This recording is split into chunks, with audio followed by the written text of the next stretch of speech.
Hi, I'm David Manti, and welcome to a new episode of the Today in Manufacturing podcast. With me this week are Anna Wells and Nolan Beilstein. We're the editors of manufacturing.net and industrial equipment news, and we have several years covering the manufacturing industry, some more than others. Every week, we take the three biggest stories in manufacturing and discuss the implications they have on the industry going forward. Before we get started, please make sure to like, share, and subscribe to the podcast. You could also help us out a lot by leaving the podcast a positive review on Apple Podcasts, Spotify, YouTube, whatever platform you use. If you want to email the podcast, you can reach any of us at Anna, Nolan, or David, that one's me, at IEN.com with email the podcast in the subject line. We're also live every Thursday, so subscribe on YouTube at IEN Magazine to get a notification when we go live. Anna, no, I did not almost forget my name. You forgot your own name. You forgot your own name. I got Anna and Nolan in there. Who am I missing? How you doing this week?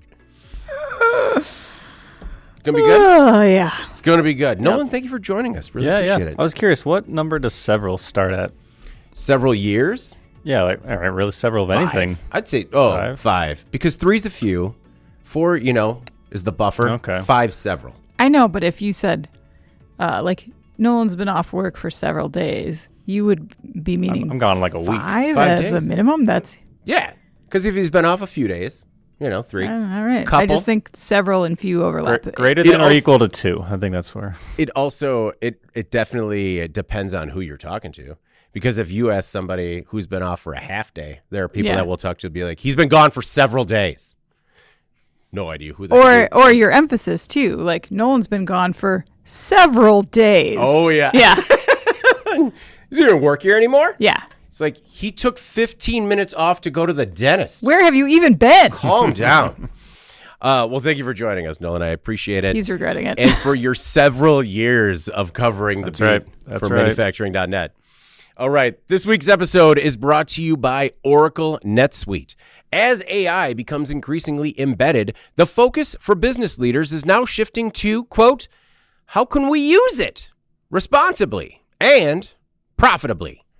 Based on what other businesses have experienced with the new tools, we are starting to see what works and what doesn't. So this new business guide, Practical AI Lessons and Strategies, discusses financial analysis applications of AI, including prompt engineering, presenting results with certainty, and securing confidential data. Download the business guide right now for lessons and strategies for using AI in finance analysis. Included is a practical roadmap to follow as your finance team scales AI usage. There's a link to download it in the body copy and in the live chat. All right, our first story this week. Strike to end at GM supplier. Workers win significant increases. All right. On Wednesday, June 10th, some 1,000 union workers on strike at GM supplier Dauch Corporation, formerly known as American Axle, reached a tentative deal with the company. The new contract will secure the workers' top-line demand of $30 per hour by 2030, a more than 36% increase in the top wage rate over the next 4 years. Members of the UAW Local 2093 walked out at midnight on June 1st. According to the union, American Axle workers made major sacrifices to save the Three Rivers, Michigan facility from closure during the Great Recession in 2008. At the time, workers were making $29 an hour. In 2008, they were cut to $14.50 per hour. UAW members hired before May 31st, 2012 will see an immediate $8 per hour increase. Union workers will also see more paid days off and won't have to make any concessions on their current health care costs. Health care premiums won't go up for 4 years. The union also won time off for Martin Luther King Day and Veterans Day, as well as more days off for Christmas. And there was one guy in particular that was really excited about that during the announcement. He gave this really enthusiastic fist bump, just yes, that was the thing he was fighting for. Workers with at least 1 year of seniority will receive an additional 9 vacation days per year, as well as a $2,000 ratification bonus. On Monday, the UAW ratified the new deal, voting 80% in favor of it, and then returned to work. So, Nolan, if the company survived, hold on one second here. I totally blew my tease. Yeah, I blew your tease. I apologize. No, so when they returned to work, 80% of them voted in favor of the deal. What I was curious about is what more did the 20% who voted against it want? When it seemed like they got kind of all of their demands. Yeah, I guess. I mean, it's worded as significant wins. I don't know if I see this as a win. Like, yeah, they got the money back, but 2008 was when this went down. I was in middle school. Yeah. They're making $29 an hour then, and now they're just going to reach 30, like 20 years later. I'm not an inflation expert, but I'm going to wager that $30 back then is not worth $30 now. No, not at all. So, yeah, they had them cut in half. And now I guess some of them are getting the immediate $8 increase, but the rest have to wait till 2030. Mm-hmm. I don't think that's going from good to great pay. That's just recovering what was lost.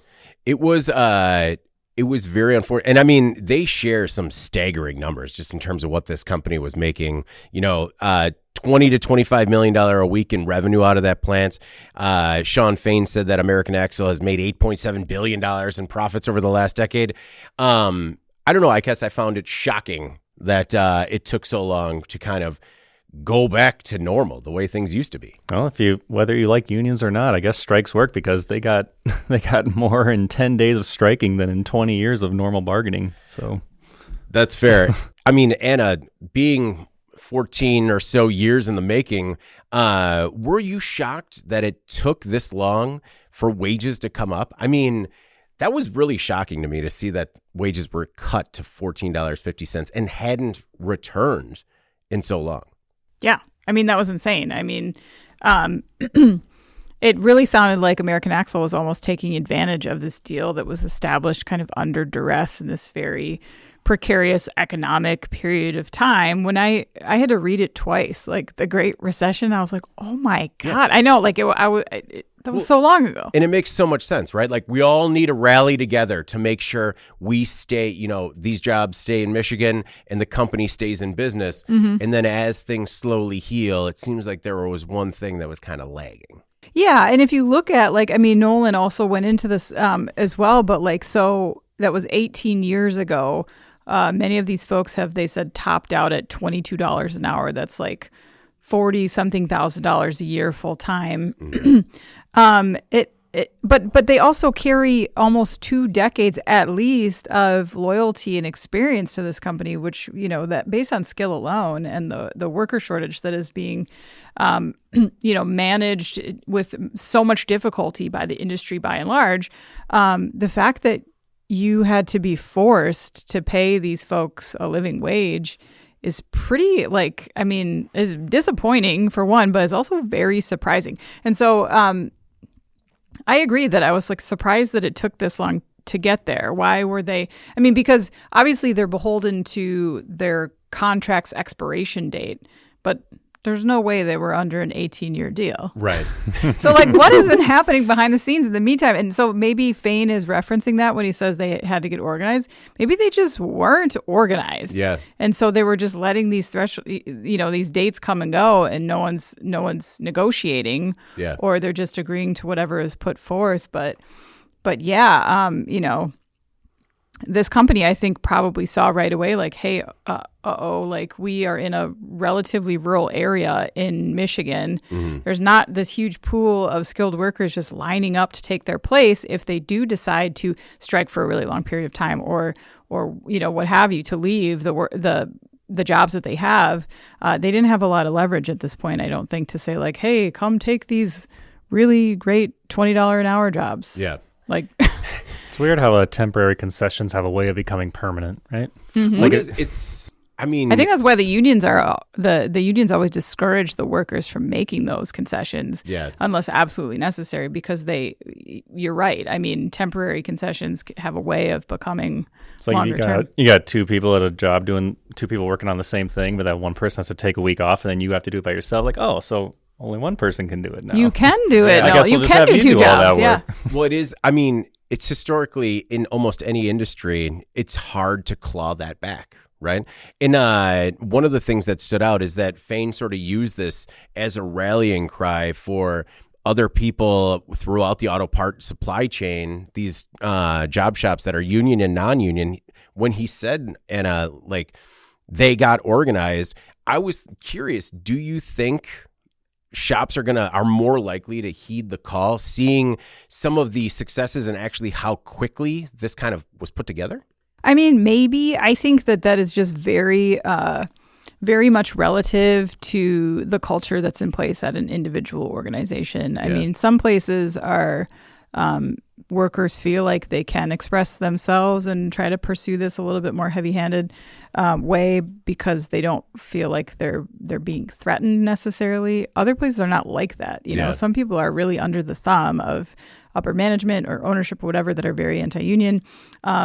So I don't know. I don't think it's like a universal, like, hey, this is a great example of success, we should do it. Mm-hmm. It's going to highly depend on like what environment they're in. So we had a lot of people that have commented on this story in particular. One who goes by Hell of a Time 4562 says, I guess people forgot why this happened to begin with. Remember all the automaker bailouts? They were going bankrupt. Now go enjoy your $80,000 truck and quit asking why they are so expensive now. U.S. Liberty says $14 an hour is disgusting pay to work in a factory. But then Tomcat countered, they're going to shut it down in 2029. Just watch. Write that down. It's, yeah, right.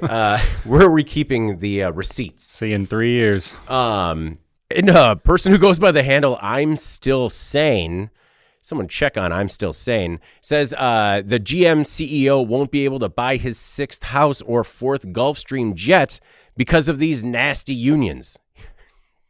He should call for a government gift contract like Elon got. Can I just say that 2 things? Yeah. 1, this story is not about GM. And 2, GM CEO is a woman. But okay.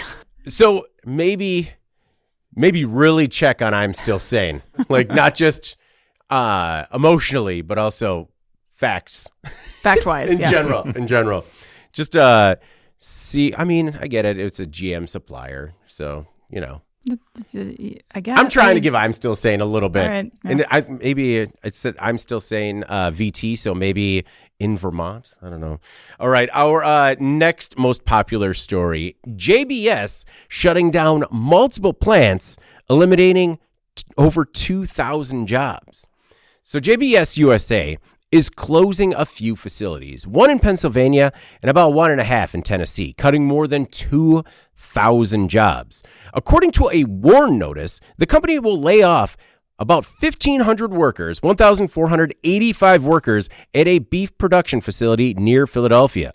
The company will also close Empire Packing in Tennessee, cutting 208 jobs.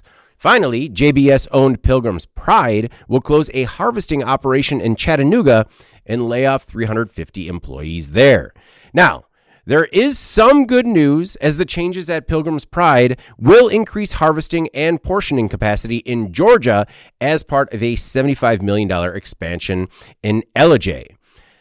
The company is going to continue to use Chattanooga's deboning infrastructure to continue expansion and added that the project will not impact the region's grower base. JBS said it needs to focus on modernization, growth, and long-term competitiveness. JBS Beef North America reported an adjusted operating income loss of about $280 million in the first quarter of this year, up significantly from about $160 million in losses a year ago. And a CEO, Wesley Batista Filo, stated that the company has to make some, quote, difficult adjustments. Given this increasing number of market challenges, should we expect to see more?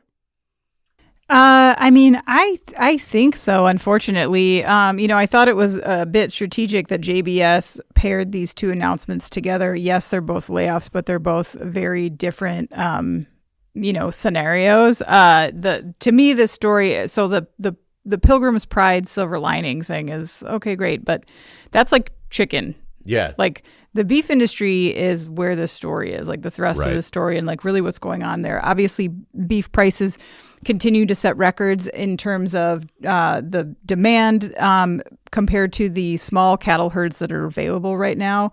I read that right now we're enduring the smallest U.S. cattle herd in 75 years. Yeah. In February of 26, Market Intel reported that the American Farm Bureau Federation economist Bert Nelson had said that the U.S. cattle herd remains in a contraction with little opportunity for meaningful expansion until at least 2028. So this is going to continue to exert pressure on margins for these companies.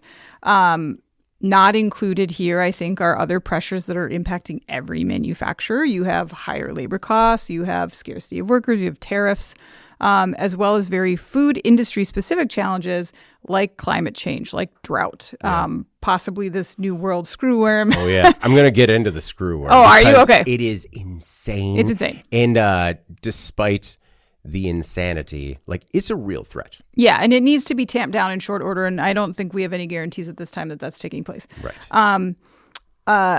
Also, and unique to meat, I think, is that there's been so much consolidation in beef, right? Mm-hmm. So there's 4 companies, Tyson, JBS, Cargill, and National Beef, that are responsible for 80% of U.S. beef processing. And so there are some added vulnerabilities there when it comes to cost cutting for these companies, because it tends to take the form of shutdowns, reallocations of workers they just try to run their existing plant network a little bit more profitably. But it does mean that, like, when there are issues here in the beef industry, that a lot of jobs are on the line. Mm-hmm. So these are all bad things. They're all happening at once. Yeah. And analysts do say that if supplies remain tight, like we're seeing, then we can expect more plants to close. And I agree. Yeah. It's, before I do get into that flesh-eating parasite, Nolan, we hear a lot of these general terms all the time in these sorts of press releases where they try to put a positive spin on it. And, there is some positive movement in the poultry side of the business, but does it ever stand out as odd to you as to how the phrasing that they choose in terms of, like, instead of just coming out and saying, like, yeah, we're going to have to cut jobs? Yeah, I know the beef part is the bigger area of this story, but I was more drawn to the Georgia expansion rather than the Pennsylvania, Tennessee closures, because words like modernization, streamlining, efficiency, growth. It's weird. It's weird that they always have a weird way of meaning cutting jobs. Yeah. Oh yeah. So you said there's good news because it's a $75 million planned expansion, and it's good news if you're in that zip code. Yeah. Not if you're in the Chattanooga place that their operations are being shut down. It's true. And they always bury that in the 4th paragraph. Yeah. It's like, big investment. Also, yeah, they're not going to have a job anymore. Big investment here. Hopefully you've stopped reading by now. Yeah. Cutting 2,000 jobs. Well, and then regarding those first 2 closures, JBS says in that press release that production will be absorbed elsewhere. That kind of sounds like the work still exists to me, not just there. Yeah. Well, that's normal, and especially seeing somebody, a company like JBS with the footprint that it has, being able to absorb the work with a smaller supply, that does make sense to me. And it sounds like it'll be absorbed without a lot of or any investment in equipment or other things at facilities, which is just very unfortunate for the situation. I don't know. So looking at this flesh-eating cattle parasite that's spreading in Texas, we've covered this before a little bit, just because, there was a little bit of interest a couple years ago when they launched the quote unquote fly factory, if we all remember that one. Yeah, I do. Well, so now there have been 3 more cases of the New World screwworm that have been confirmed in the United States. And one is outside like a big cluster in Texas. The USDA says that this pest could devastate the nation's cattle industry. The screwworm is a fly larva that eats living flesh instead of dead material, and that's bad. The flies lay their eggs in open wounds in animals like cattle, but also in wildlife. So pets, even humans, can be infested with this thing. Now, we mentioned the government's fly factory, which is breeding sterile male flies and dropping swarms of them from planes to mate with wild females. But we already have 5 confirmed cases, 3 calves, a goat in Texas, 3 calves and a goat in Texas, and a dog in New Mexico. So while we are trying innovative methods of slowing this problem, it seems to be breaking through and spreading. And really, this is something I think we all need to keep an eye on because it is like potentially devastating to cattle, not just in the U.S. South, but also it seems to be spreading quickly. And I don't know if you had a chance to look into more about this parasite. I mean, I understand if nobody did because it's gross. Yeah. But it's troubling. No, I did because I was like, the first thing I did was Google, can screwworm burrow into human flesh? Because it just says mammals, right? Yeah. Oh, yeah. No, and like, I just picture you Googling that. And just like, the big sigh. Like, oh, God. Yeah, just like sweating and like it's midnight and I'm just Googling this. That's exactly how it was. Yes, it can. So that's cool. I was like thinking it would put my mind at ease when I learned that humans were somehow safe from this thing, but we are not. Yeah. So just watch your eyes. Any your other open orifices? Porous area. Mouth. Oh. So if you have an open, a cut, no matter how small also. Yeah. So that is like what, a paper cut? I'm not safe? I don't know. Yes. I mean, I did just suffer a devastating paper cut the other day. I need to get that thing covered up. So yeah, like super excited to see where this goes with the screwworm and not just for the beef industry, but also for our own. Yeah. Our own safety. Our own safety. Yeah. It is troubling. And, I don't know, Nolan, while part of this story, I can always get sort of reinvigorated by the innovation that comes out of it, like creating a fly factory at the border and airdropping these flies. It still seems risky. Yeah, it's an interesting concept. And I called the Lone Star State home for 13 years, and I have nothing but confidence that the lawmakers and the legislators in that state can get it done. I believe everything you say with 100% sincerity. Our most popular story this week, Ford is tearing down one engine every day after a record-breaking year of recalls. Last year, Ford recalled 12.9 million vehicles over 153 separate campaigns. It was embarrassing, an embarrassing fail that set the kinds of records that an automaker never wants to set. In an interview with Road and Truck, Ford's leadership revealed a new strategy that is already enhancing engine quality and getting back to basics. The Ford Essex engine plant in Windsor, Ontario, produces many engines for Ford. The Coyote 5-liter V8 for the F-150 and the Mustang, the 6.7 and 7.3-liter Super Duty truck engines, for example. Well, the Essex plant has started tearing down one engine every single day and subjecting it to a battery of tests. Hope the pun's included in that one. Ford used to conduct these types of tests once about every 3 months, but this recall extravaganza changed things. Ford is catching problems before they get out the door, and it's also leveraging AI to choose which engines to target. Rather than pulling them randomly from the line, predictive AI-based monitoring is used to identify what the company believes are, quote, leading indicators of potential failures. According to company leaders, the switch is already, quote, paid for itself through a rapid decline in warranty claims. Anna, dare I say it, but is Ford's success due to a renewed focus on blocking and tackling? Can I pour one out for? No, yeah, you don't Jeff. Pour it out just because he's gone, right? I actually almost included that phrase in the write-up, but I did not. It's just right there. Feels like blocking and tackling. So yeah, this story is interesting. If you just to put this into perspective for you guys, as mentioned, Ford recalled 12-something million million vehicles last year. Yeah. So the second highest recall number for an automaker, that went to Stellantis in 2025, and they had 2.7 million. Man, that's just a shade over 10.2 million more. That's like the insanity of this difference.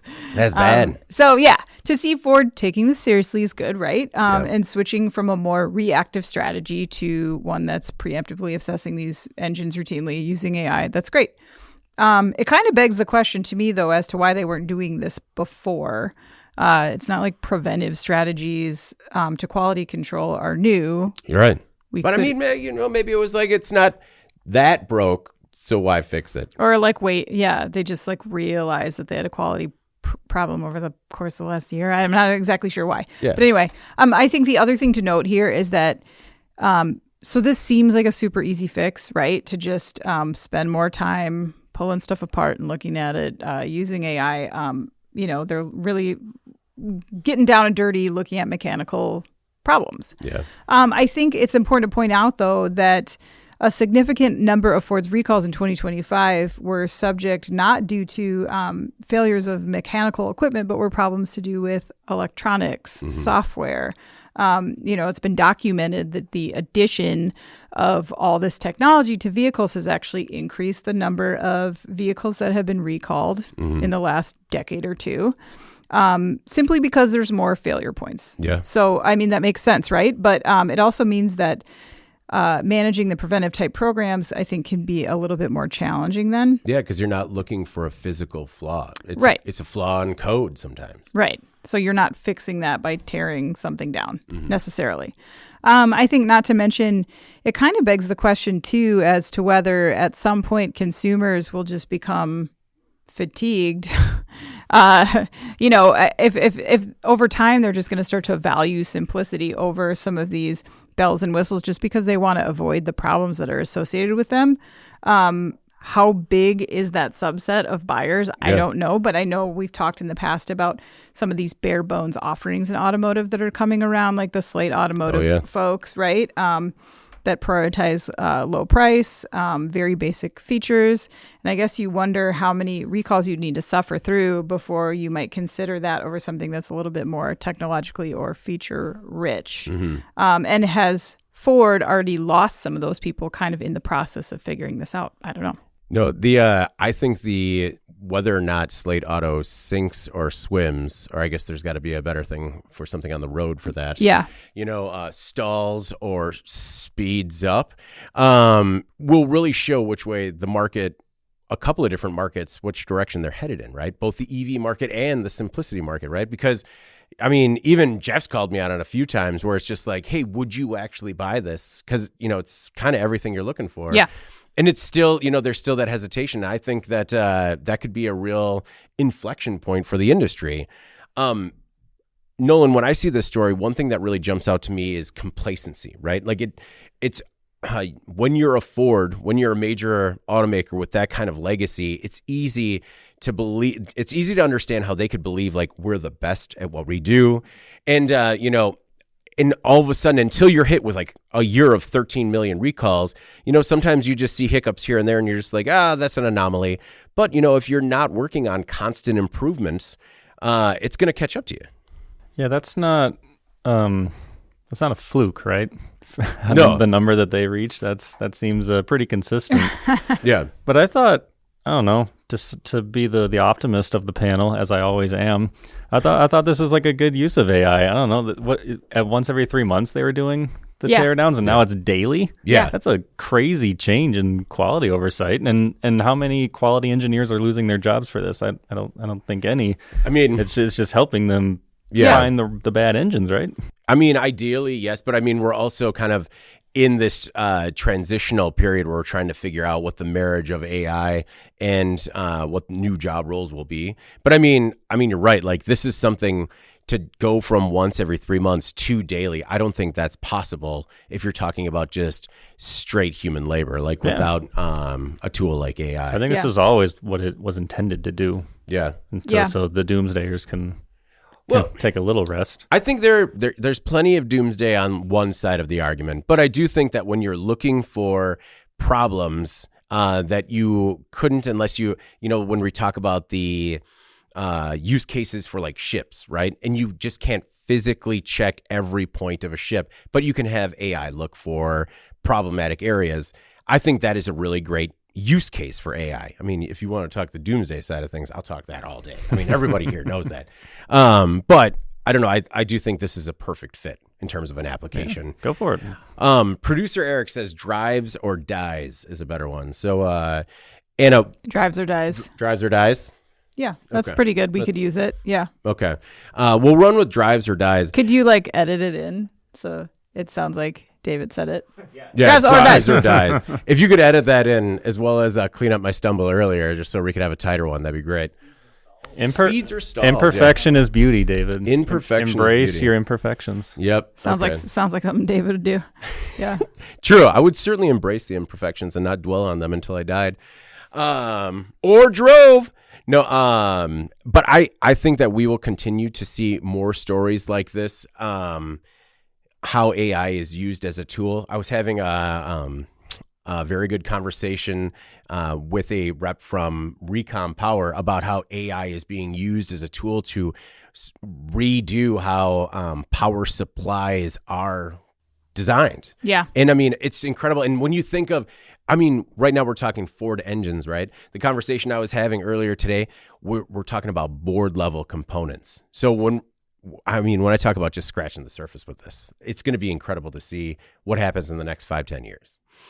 Talking about the benefits of AI, this week's episode is brought to you by Oracle NetSuite. And as AI becomes increasingly embedded, the focus for business leaders is now shifting to, quote, how can we use it responsibly and profitably? There's another one for you, Eric. Based on what other businesses have experienced with the new tools, we are starting to see what works and what doesn't. Well, this new business guide, Practical AI Lessons and Strategies, discusses financial analysis applications of AI, including prompt engineering, presenting results with certainty and securing confidential data. So download the business guide right now for lessons and strategies for using AI in finance analysis. Included is a practical roadmap that you can follow as your finance team scales AI usage. All right. In case you missed it, stories that maybe weren't as popular on these sites, but could make a big impact on the industry going forward.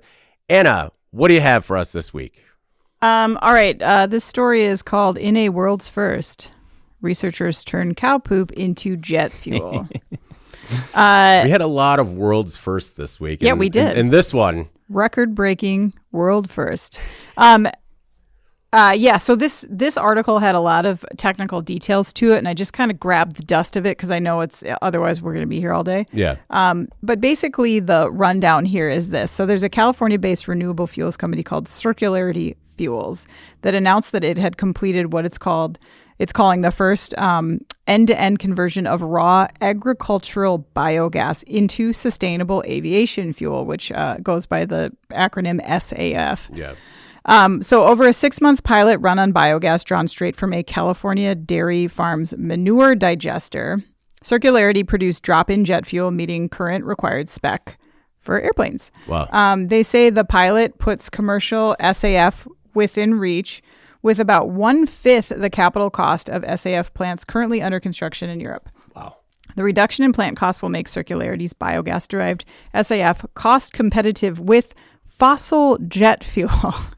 SAF offers a domestically produced alternative, but today's global SAF production still meets less than 1% of demand. Mm-hmm. Agricultural biogas is one of the lowest cost feedstocks available for SAF because almost all of it goes to waste. Mm-hmm. The world's waste biogas resource is also vast, as we know. Yes. Large enough to supply, they say, the entire global jet fuel market. So I chose the story not necessarily because of the novelty of the source, but rather because SAF has long been discussed as a way of addressing the massive climate impact of air travel, but none of the formulations that have been developed to date or the processes to drive them have been scalable. Right. So, I mean, thus the 1% or less than 1%. Right. Yeah. So you have airlines that are kind of playing lip service to this. They're procuring very small amounts of some type of SAF, so they can include it in their annual report. Yeah. And I think is why. We bought 99% of the world's SAF. Yeah. And it's just like, and it's 10 gallons. Yeah. It ran the planes today. Yeah. Well, and they're also not being pushed too hard, I think, to incorporate it widespread because they can easily show that it would really increase the cost of an airplane ticket. I mean, it's just too expensive at scale, everything that's been developed so far. So this was cool. I think it targets so many objections. And I'm very interested to see what the future holds for this very specific conversion process. Well, and talk about looking at two very well-known predominant climate problems, right? In terms of a lot of waste product from the food industry or the agricultural industry, and a dire need for a more sustainable jet fuel. Mm-hmm. And really, I know that we mention this all the time when we have these types of stories, but if they could make it work a little bit, right? It could have a significant impact. Mm-hmm. And I mean, I understand to all the people who have a different opinion on climate out there, as we were preparing for like our 5th tornado of the season already yesterday. Maybe look into it. Nolan, when you were looking at this story, there are a lot of positives coming out of this. What do you think about when you see something about taking something that's, been a waste product since the beginning of time, and using it to power the world's jets? Well, there's an endless supply of it, I hear. Yeah. But if not, as a long time problems. As a longtime viewer of this program, doesn't a certain phrase apply to this story? Perhaps a thing that leads to another thing? It very much could be. What else are you going to make out of cow poop? It's, just asking. We've covered so many different things. Yeah. But, no, you're right. And thank you for being there for Jeff on this one. Yeah. Where this will definitely lead to a thing. Also, just all props to the IEN staff for coming up with the subhead, not to toot its own horn. That's you, wasn't it? No. But the company said its SAF costs costs a lot less to make. It wasn't me. No, it was definitely Ben. But I feel like you could hear when we posted this story, you could hear around the office when everybody read it, because you would just hear that like, we are adults. Just a room full. A little bit of levity.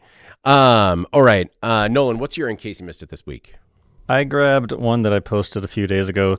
8 killed in B-52 bomber crash in Southern California. As the title suggests, there was a B-52 crash at the Edwards Air Force Base, and all 8 people were tragically killed. People aboard included government contractors, uniformed military, and Boeing said that 2 of its employees were on board. It's not immediately clear what caused the crash, and the investigation could take 6 months. We know it crashed quickly after takeoff, and there was an aviation safety expert quoted in the article who said he suspected some kind of flight control malfunction, said it's possible that controls were rigged wrong after maintenance, or a catastrophic engine problem, or a failure of a piece of equipment being tested. And the deputy commander for the 412 test wing said that the B-52 was supporting radar modernization programs, or just one program. And that part caught my attention because I thought it shows how much work goes into keeping these old military equipment relevant, because the article says B-52 Strato Fortress entered service in 1955. Yeah. And then just kind of a reminder that testings where the innovation and cool stuff happens, but a lot of things can also go wrong. No, it's this is the type of story that as soon as you see the headline, my first thought is always mechanical failure. A mechanical failure or human error. But then you also read that these have been in service for more than 70 years, and it's incredible. It's a feat of engineering that they're still in the air, but that takes an incredible amount of maintenance, both preventative and scheduled maintenance to keep them functioning as they should be. No, this was a devastating story, and what were some of your thoughts when you saw this come across the wire? Well, I'm actually glad that you brought this story today, Nolan, because I didn't read it. And I think because I saw the headline and I was like, ugh, what I mean? It didn't. But you make some great points about how, really how much goes into, what an intertwined web these military applications are and how much support is required. There's a lot of military equipment that was first entered service many decades ago, and it's being continually serviced over the years, and it takes a lot of people, and it takes a lot of intelligence and maintenance and just doing things exactly by the book. And so, hopefully, the family of these folks, have some peace after this at some point. But what a devastating situation. Well, and this was a flight test, right? Yes. Okay. That is, I understand that they're always testing new equipment for this type of stuff, but that's also crazy that they're testing new equipment on a B-52. No, thanks for picking this story, and we'll continue to cover this story, just trying to figure out what happened, and hopefully have a little bit of closure, as Anna said, as well as some things that we can maybe learn going forward. My In Case You Missed You Cased It this week is a new firm that is emerging from stealth.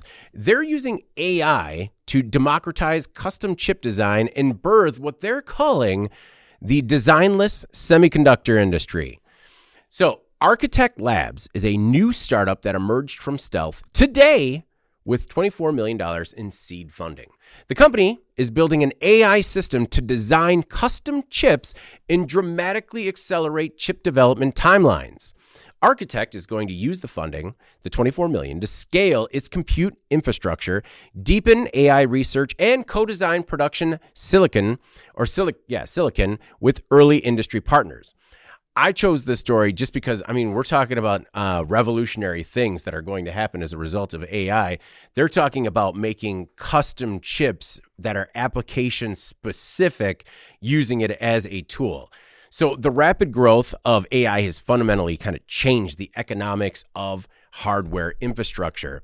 We're talking about using general purpose hardware, trying to keep up with AI's complex demands. Like, what are some of the applications that they have in this one? It's not just data centers, because that's what a lot of people go to, but it's expanding into robotics, autonomous vehicles, spatial computing, defense, personal devices, wearables.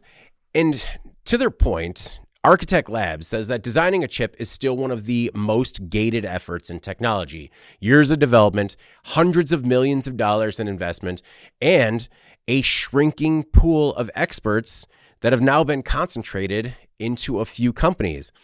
I chose the story just because I thought this is what real change looks like. They reference how 20 years ago, TSMC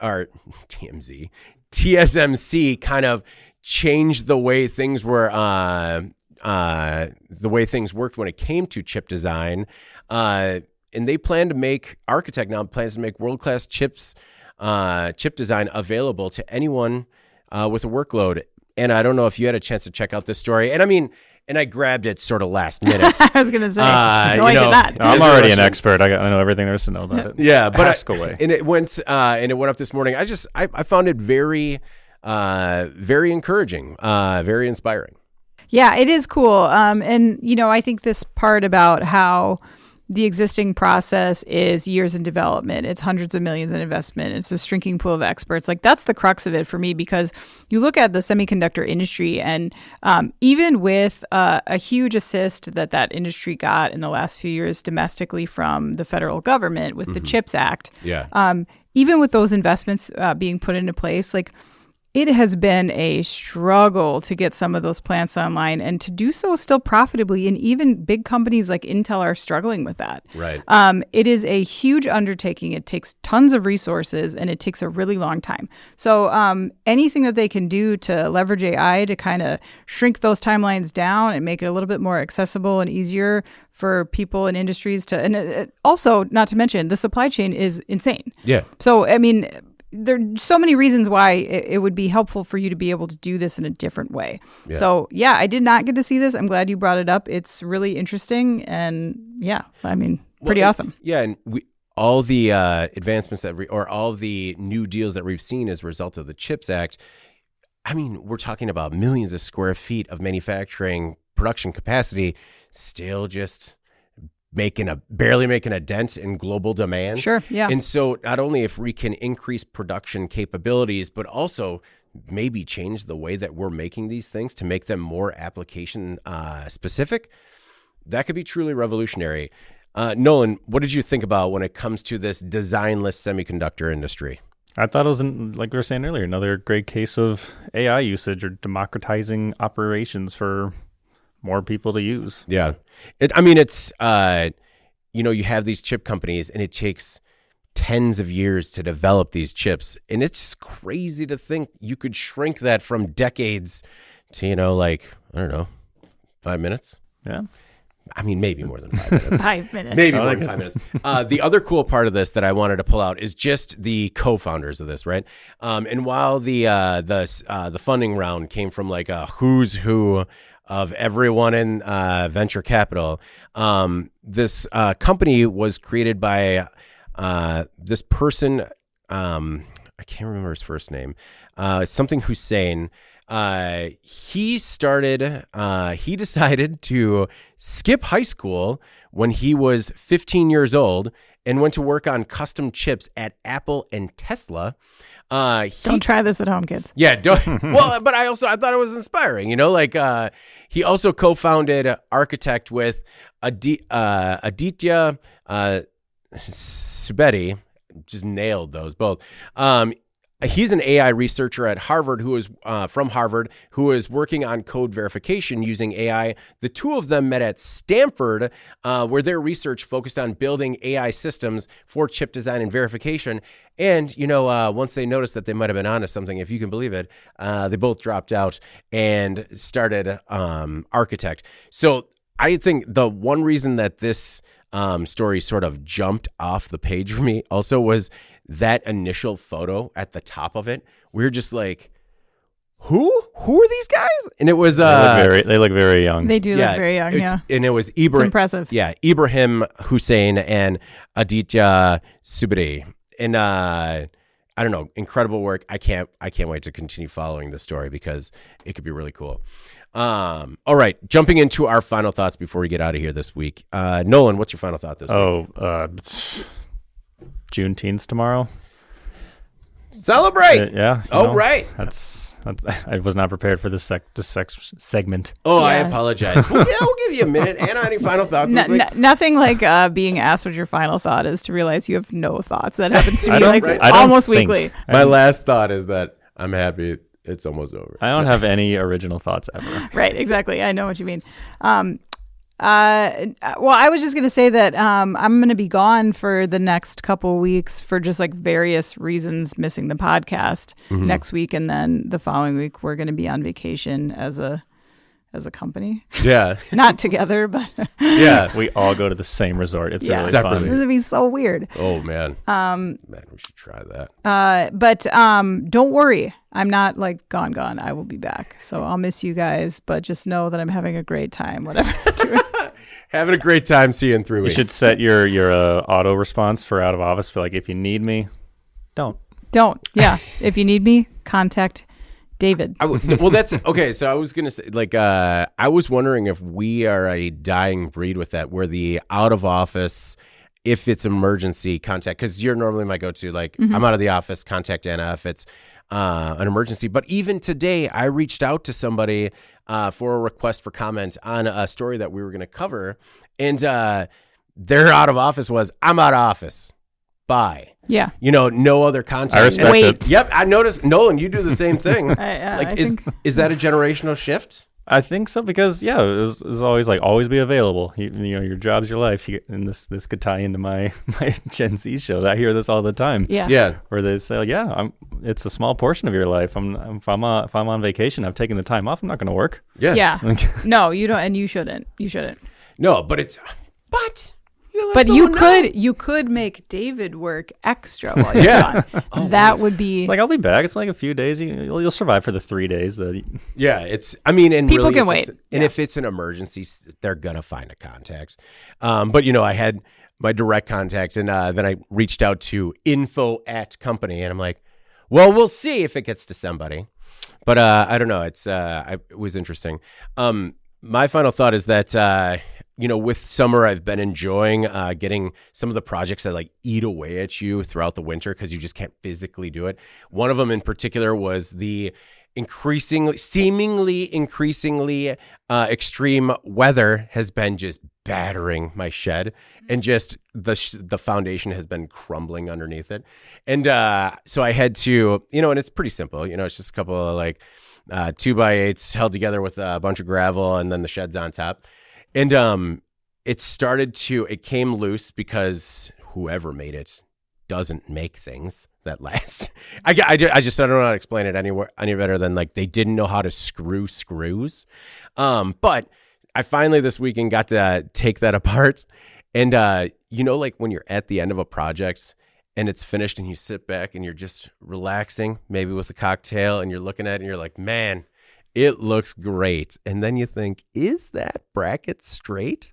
And you can take 2 days worth of work, and you're just 2 days worth of work. You're super proud. And then you see this little bracket that's like maybe 3 degrees off center. Put the blinders on. Yeah. Don't even look. And, I reached out to my brother just because I was like, and I'm totally okay with it. And he's like, it is okay to accept and still enjoy, work that is not 100% perfect. Yeah. And I just thought that was a good message for everybody to hear, even though it didn't land with me and it's still eating me alive.